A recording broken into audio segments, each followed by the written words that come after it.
Hello and welcome to the Musical Instrument Investigator.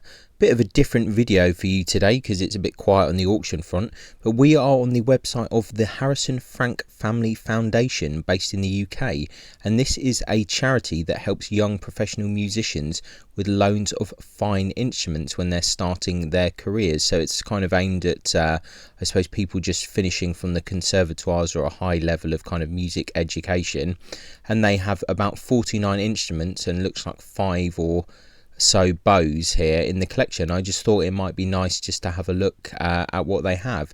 So like I said, this is a charity based in the UK, and I think they loan instruments to people based in UK or just finishing UK education, but you can check all of the terms and stuff. So if you are a musician that fits that kind of bill, if you are a kind of a violin player, I think mainly they might have 1 or 2 violas, but mainly violins.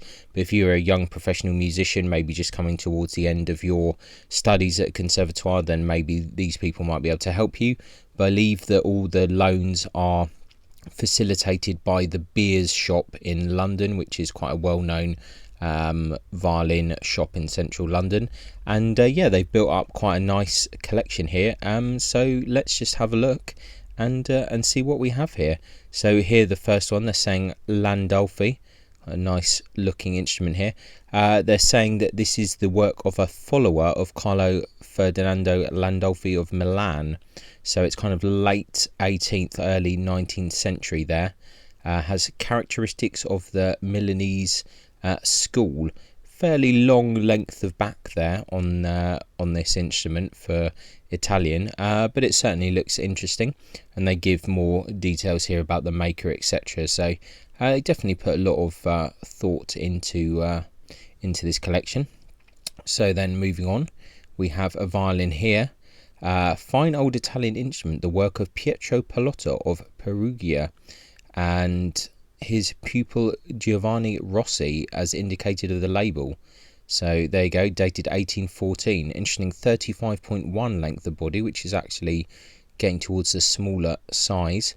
So once again, quite a nice looking instrument. A nice kind of wood there on the back, and there's a few kind of examples there of his work. They also give some information about people who've been playing the instruments and a bit of feedback about the instruments, which is nice. Like I said, there's lots of interesting news and stuff about the artist there, and I'm sure there's ways that you can support the charity as well if that's something you're interested in. But we're just quickly having a look at the great instruments that they have here on their website, and it's nice that they've presented this collection, so very cool.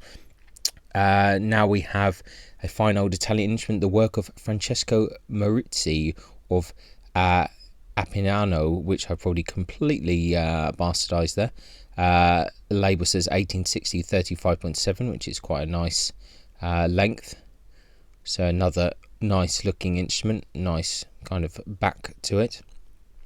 So there you go, another. I think the aim of the collection here is to combine fine Italian, French and Dutch instruments. I think if you look at the about page, it seems to say that. So this collection is a mixture of that and English as well. So here we have number 4.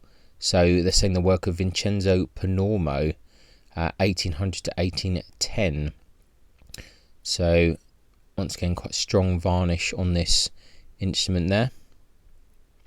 A fine and characteristic example of the maker's work, 35.2. So that's a nice size there. One of the good family of makers, the Panormos. Let's see here, number 5. Strong back on this one, really nice wood. This violin, fine old Italian instrument, the work of Gaetano Santigrigliana of Vicenza, 1790, 35.2 as well. Really lovely choice of wood there on the back, that's very nice. Interesting outline and F-holes, so another nice looking instrument there. Okay, then we move on to another instrument here, Domenico Busan of Venice from about 1770, 35.2 again. You're seeing this kind of fairly typical kind of smaller length of back for Italian instruments. Nice looking scroll there. It's a shame that the pictures aren't a little bit bigger to see some of the detail, but interesting varnish on this one here. So moving on to a Castello. So we have a Genoese school violin, probably made in the workshop of Paolo Castello. So violin from Genoa, 1770 there, 35 centimetre length of body. So it's again on the fairly small size actually. Nice kind of golden varnish there. Okay, we have a Grancino. Let's see what this is. Violin, principally the work of Giovanni Grancino of Milan, as indicated by the label, dates from 1700, 35.4. So I wonder if they're alluding to the fact that this is a composite, if they're saying principally the work, or maybe someone else working on the behalf of. But nice looking instrument, nice varnish there. Then we have a Calcaneus. So Bernardus Calcaneus of Genoa, so another Genoese instrument there, 1740. This one 35.6, a bit slightly larger than some of the other instruments we've seen. Once again, a nice kind of scroll, quite a strong varnish on this, nice flowing F holes. A Lavazza here, so we're really seeing quite a spread of different instruments. Work of Santino Lavazza of Milan, first quarter of the 18th century, 35.5. A characteristic example of the maker's work. Has a very nice flat on the back, a bit like Testore. Actually, the scroll as well, at least from this side view, looks a bit Testore. The overall definitely has that kind of Milanese feel of that time, that type of quite nice orangey varnish, fairly simple, plain woods, characterful F holes. It's quite a nice looking instrument actually. That's probably my favourite so far, but I am a big fan of Milanese violins. So moving on, we've got a Baldantoni here. Giuseppe Baldantoni of Ancona. Ancona, very interesting city, definitely worth visiting if you get a chance. With the date 1865, 35.9, so that's kind of fairly longer length of back, but you can see that this is a bit later. This instrument, it seems in a fair bit of a better condition than some of the other instruments. Really nice figure on the back of this instrument. Looks quite nice, tidy work, interesting looking scroll, so that's quite a nice instrument as well. And moving on to a Dutch instrument now, a Kuipers. So fine old Dutch instrument, the work of Johannes Kuipers of The Hague, 1797 there. So once again, nice looking instrument. A lot of the kind of early Dutch instruments got relabeled and passed off as Italian over the years, because they're quite nice work, and Kuipers, one of the top Dutch makers there. So now we have a Dante and Alfredo Guastalla of Rigiolo. Once again, probably pronounced that really badly. So maker's label 1929, 35.7, so this is a bit more modern. Kind of nice figure on the back there, quite a strong kind of reddy orange varnish. Interesting fluting here on the F holes. It's very pronounced fluting there. You can see it really kind of on the corner of the scroll eye and kind of coming down onto that wing, so it's quite strong. Also the scroll turn looking quite strong as well. Let's see what else. A Marchetti here. So we have work of Enrico Marchetti of Turin, although it's got a Guadagnini label, so they're saying for about 1900. Once again, nice back on that. Interesting F-hole kind of positioning and spread there. Also some fluting here on the F-hole, so it's once again another nice instrument. They're all, have their own charm so far. There's nothing that I dislike. The Lavazza is probably my favourite so far. Okay, so now we have a violin by Vincenzo Postiglione of Naples with a label 1898.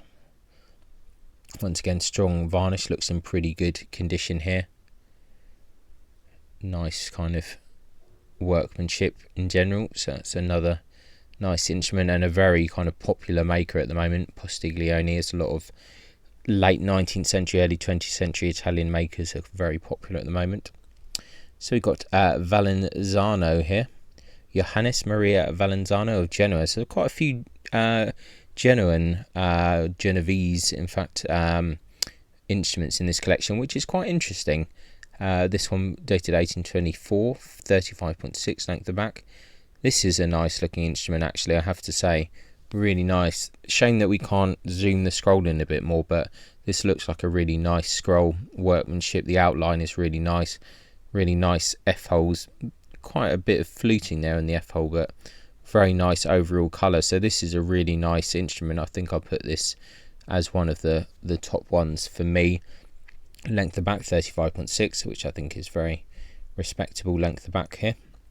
So onto an English violin here, a nice example of a violin by John Betts of London, one of the top kind of English makers from 1800. Neck is original, so that's interesting. So it looks like this is set up in probably its original classical setup. It looks like a classical tailpiece, looks like it has gut strings on, so, and they're saying it's original neck, which is quite uncommon. So nice example of an English violin in classical setup there.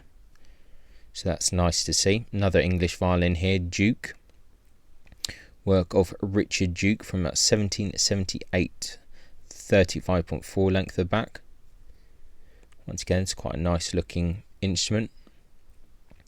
This one looks in fairly good condition. Richard Duke, once again, another kind of quite good English maker.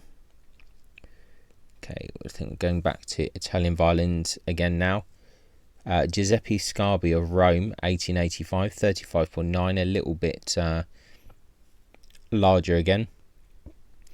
Looks like an interesting wear pattern on the varnish on the front and the on the back there.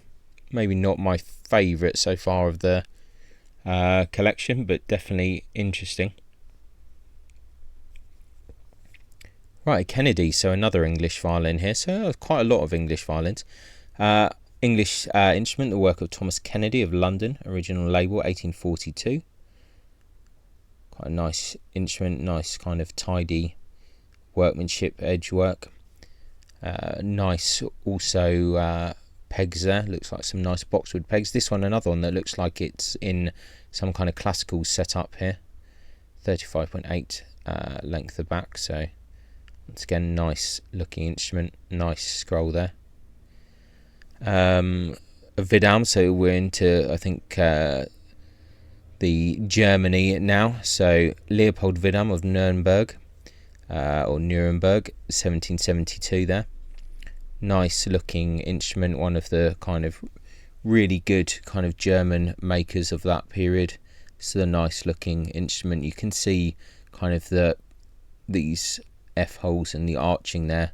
It's like very characteristic of this work. It's a nice looking instrument actually, and a lot of these German violins, they're really great instruments. There's a few other makers around that period that I think are really nice, so it's good to see this in the collection.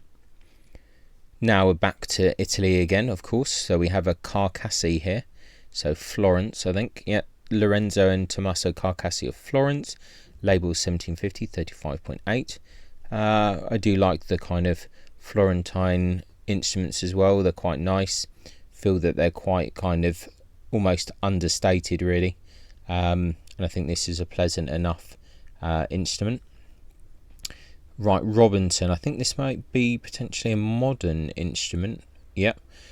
Contemporary British maker Mark Robinson, who I'm not really familiar with, I'll be honest, from 2016, based on a Guarneri del Gesù violin known as de Eggville, 35.3 length of back. It certainly looks very nice. These kind of the Guarneri F holes, very strong F holes there, nice kind of varnish, nice wear, kind of quite bright varnish, which is something that I really like. I do like this kind of strong colour of the varnish. You see it on a few different makers. I think the kind of Portuguese maker, the family Capella, always have quite a nice strong varnish like this, which I really like, and there's a few other nice makers around that have that. So yeah, it looks like a nice modern instrument here. So a French violin here. Gand and Bernardel, Frère of Paris from 1885. So I think this one is possibly been as part of some award or something. I've seen some of these before where they have these kind of inscription on the side. It's usually given to someone that won an award for playing or something like that. 35.8. I'm not a massive fan of French violins unless they're kind of from the 18th century or so, as people probably know if you've watched any of these videos. However, I'm sure it's a very nice instrument, and the Gand and Bernardel stuff is very popular, especially in France in the orchestras with players, so I'm sure it's a nice sounding instrument. And back to French, you've got a Colin Mazin here, like quite a nice example I think here. So Charles Jean-Baptiste Colin Mazin of Paris, 1893, 35.8. Nice kind of golden varnish there. Once again, very good violins for people in orchestras, and they're getting more popular and more expensive as time goes on. So Biziac, so we're into Milan again here. So is this Leandro, or no, this is a Carlo Biziac of Milan, but made in Firenze, 1948. I'm a big fan actually of the Biziacs, Leandro and Carlo. I really like their work. Always use amazing wood for the backs, or most of the time. Really nice kind of workmanship on the scrolls, just really nice workmanship on the F-holes. I really like the Biziac family. It's a nice example from 1948, 35.3. Yeah, a really great, interesting family of makers, are very important dealers in their time. This is a beautiful looking violin, so definitely one of the top ones for me. Now on to Ancionazzi, Romeo, I think, yeah. Romeo Ancionazzi of Milan from 1912, 35.7. So another extremely popular maker at the moment. These go very high at auction. Strong kind of orangey red varnish there. Length back 35.7. So it's all very respectable. Maybe not my kind of thing so much, but definitely nice. Tobin, so this is Richard Tobin, I think, of London, but Irish maker that moved over. So Richard Tobin of London, 1820, 35.5, and it probably says here from the Republic of Ireland. Yeah, there we go. Yeah, nice looking instrument. Looks like a nice example of Tobin's work. Very good maker, Richard Tobin. Definitely worth kind of investigating further. Interesting stuff. Right, Sylvestre, so we're back into France again here. Hippolyte Chrétien Sylvestre of Paris, 1898, 35.8, so it's not too bad size-wise. Some of the French stuff tends to go a bit bonkers. Once again, this really strong figure on the back that the French seem very keen on. Very strong kind of red varnish. Actually a nice looking instrument, but once again, doesn't really do anything for me, but I can see the attraction on something like this for a lot of players. Now back to another Panormo instrument here, but I suspect a different member, or maybe not. Oh, this is Vincenzo Panormo, but working in Paris this time, so 1780. I think the other one was a Vincenzo, can't quite recall now. So quite a different colour varnish than this instrument. 36, it's fairly long actually, this one, but once again a nice looking instrument, and Panormo stuff is very good. And Fatigue, so we're on to French again here. So Charles Fatigue of Mirecourt, 1900, 36, once again long. Fairly kind of standard looking French violin, to be quite honest. Not too different from the Colin Mazins, but a bit darker red varnish. Once again, good solid instruments for orchestral playing. Right, a violin at Turin School. This is a very interesting looking instrument, this one. 18th century Turin School, dates from 1720, 35.4. Really interesting outline to this. Amazing scroll there, really characterful. Interesting varnish. It's obviously had a bit of a tough life. Look at these kind of F-holes, quite upright, quite slender. Really interesting looking instrument this. So yeah, this one I think is one of the most curious looking ones so far. Right, Ford. So is this Jacob Ford? Yeah, Jacob Ford of London, 1790. Another good kind of respected English maker. Pretty crazy scroll going on here. Quite a big kind of arch over there. Yeah, a nice enough looking instrument here, 35.7. So I think once again quite a respected English maker. Right, so we've got a Cristala here. So Dante and Alfredo again. So another instrument here, 36 length to back. Once again, extremely fluted F holes, which are a bit of a Marmite kind of thing. You either love it or you hate it. I'm not against it, but it is a little bit heavy on this example. The edge work's quite heavy on this. Once again, not my favourite type of work, if I'm honest, but definitely interesting to see it in the collection in any case. Oh, we've got another one here, so they really were collecting these. This one I think I prefer a bit more. This, yeah, Dante and Alfredo, 1926. Quite a nice back on this, I quite like that. Interesting F holes that are quite long, quite slender. Interesting scroll. So another curious instrument. Is this Pierre Hell or one of the other Hell family? Yeah, Pierre Hell of Lille. So French violin here. Very popular maker actually. 1923, 35.8. These go for quite high in auction sometimes. Looks like a nice enough example. Actually quite a vibrant varnish. Once again, not really my thing, I'll be honest, but interesting looking instrument. We've got a Pistucci here. This is a nice Giovanni Pistucci of Naples, 1920, 35.7. Yeah, this is very characterful. Look at the beautiful scroll there. This is my favourite type of scroll when it's a bit more kind of splayed out. I almost call them like croissant kind of scrolls where they're a little bit, remind me of a croissant. I really like that. Interesting scroll from the side as well. Just looks like quite nice work.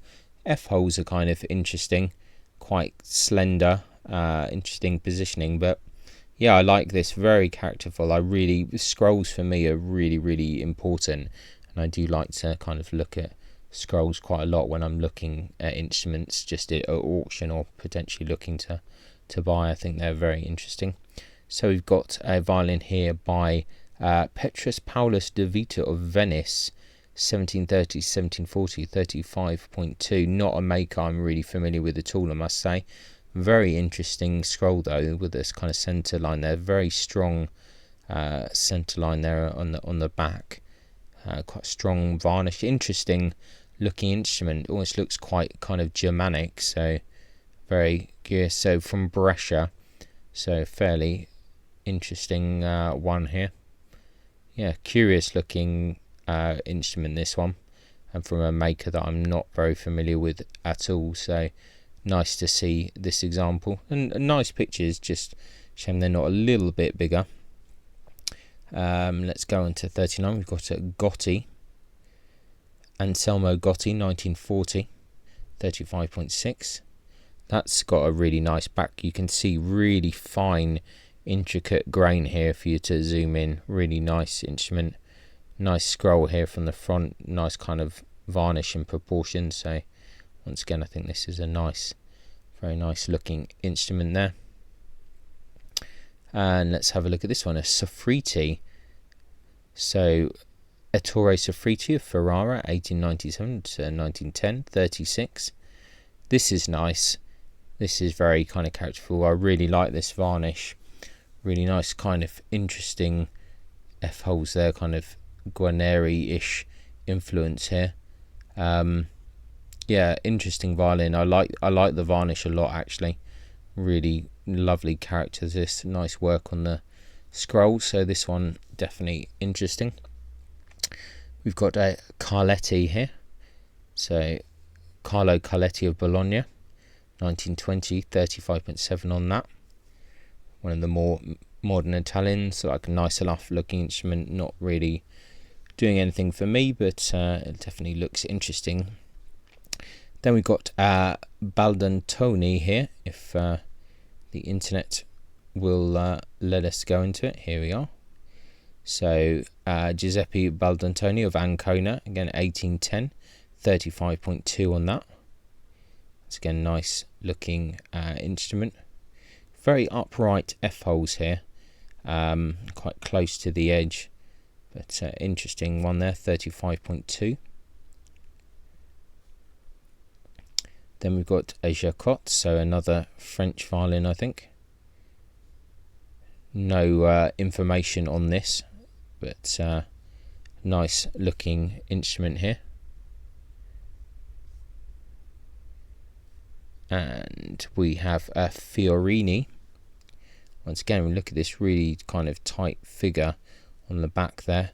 So, French violin made in Mirecourt bears the fictitious name of Paolo Fiorini by Beer and Son. Interesting, because they're the London beers looking after this collection.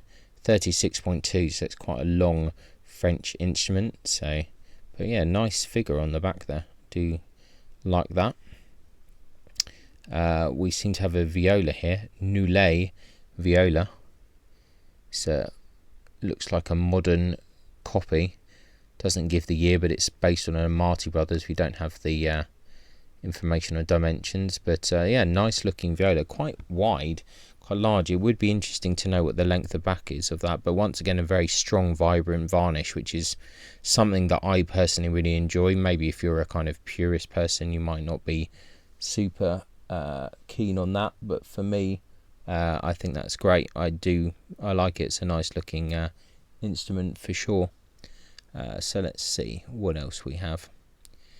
Getting towards the end, we've got Maurizzi here. So Francesco Maurizzi of Appignano, once again definitely said that wrong, 1850, 35.7. Really interesting looking instrument, kind of looks a lot older than it actually is. I think that's kind of his way of making. Interesting choice of wood, a lot of character to this instrument. Interesting scroll as well, so curious looking one. Got a Klotz, so going back to Germany, to Mittenwald. German instrument, the work of Johann Karl Klotz of Mittenwald, 1786, 35.2. It's again nice looking German instrument. The Klotz family made some really nice instruments. Then we've got a Cremonese composite. Okay, interesting. Violin is a fine old Italian instrument of the 18th century Cremonese school. 35.3 length of back, so they're not suggesting which makers it might be from Cremona or what's the composite or not. I guess usually the top is, or the scroll is potentially not original, but other things, sides and even the back can be replaced. But interesting looking scroll there. Nice workmanship, definitely has some character, so it'll be interesting to know a bit more about that. Then we have a Gragnani here. Okay, so there's no page here, so that doesn't exist. I don't know if we can somehow zoom in a bit, potentially. I'm not 100% sure. Doesn't look like the zoom function is actually working, but anyway, Gragnani, interesting maker. So they have quite a lot of variation here, I think, on what they have in the collection. So that is definitely quite interesting indeed. So I think other than that, let's just refresh it because it's gone a little bit strange here. We have a few bows, so we can just quickly have a look what they have. So we've got a German bow to start off with here, a Nürnberger bow there, Karl Albert Nürnberger, 1930, octagonal stick, silver and ebony, 1930s. Really great bow makers and Nürnbergers, really nice kind of stuff, so really good. Clasquin, so in a French bow here.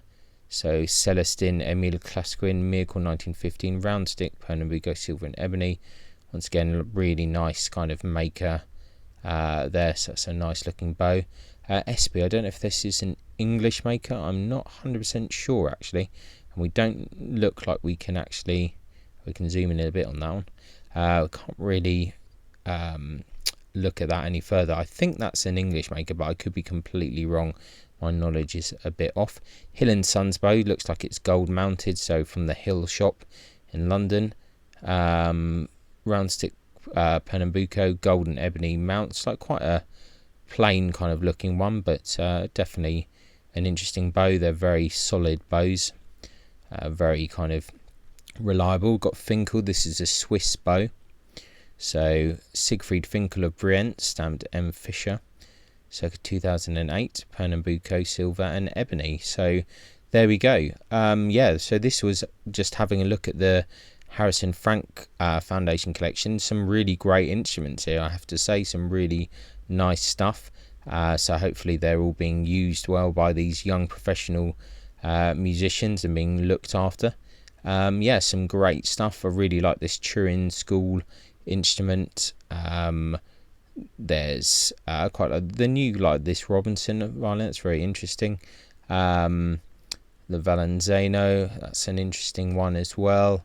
Lavazza, I think really great. I mean, there's so many great instruments in this collection. I do feel that the Valenzano, I think, might be one of my favourites. I think that's a really great looking instrument, that, and I said the Lavazza as well. I think that's a really nice looking instrument there. So some really great stuff in this collection. I just thought it might be interesting to learn about it. So if you're in the UK and you're a young professional just finishing your studies at a conservatoire, then, and you're looking for a good instrument to borrow for a few years or so, I'm not sure the exact terms, maybe it's like 4 years, 3 or 4 years or 5 years maximum term, and you want a really fine instrument to start off your career before you get your own, then you could maybe put in an application to the Harrison Frank Family Foundation, which I said is a registered charity, and maybe they might be able to help you. So anyway, I hope you enjoyed the video. Thanks a lot for watching, and yeah, this was the Harrison Frank Family Foundation collection. I'll put a link in the description as always. Thanks a lot for watching, and I'll catch you next time. Bye.